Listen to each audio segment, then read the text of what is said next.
When they ask you, what do you need such a big breaker bar for? This is what for.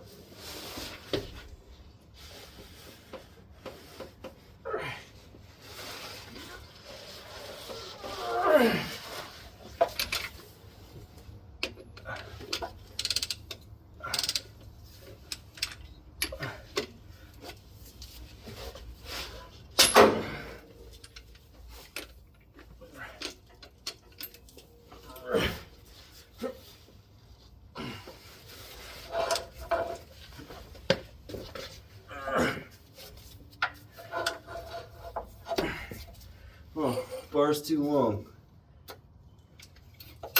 There we go.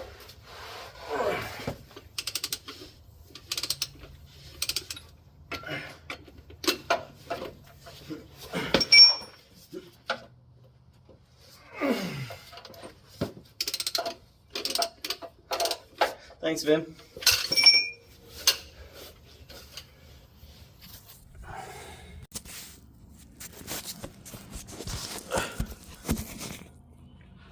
The thought occurred to me before I finished breaking loose the last couple that people might go, well, just use an impact. And I don't have air in this shop, but I do have a DCF 900.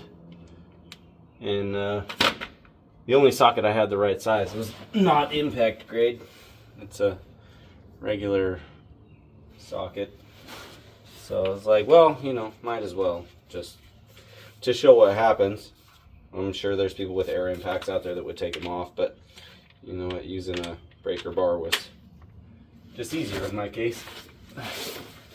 Here's what happens when you use a regular socket with a DCF 900. I'm not saying there aren't impacts that could take them off, but breaker bar was a lot less sketch in my opinion.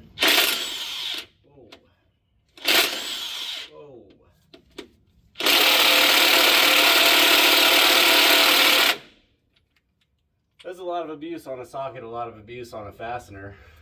There's actually glitter floating around in the air now. Just for shits and giggles. Maybe I did break this one. No, that one's definitely not broken. But I'm going to break this socket if I try any more. The socket's hot. And we'll use, once again, our 3/4 breaker with a step-down adapter. Fit this socket. Throw this bad boy on here. Pull. I don't know, that just seems to me safer and easier. So we'll take these off.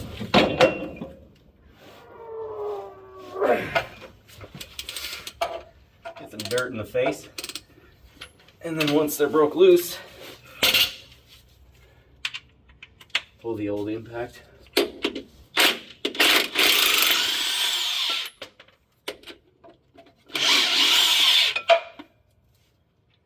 Again, that's why.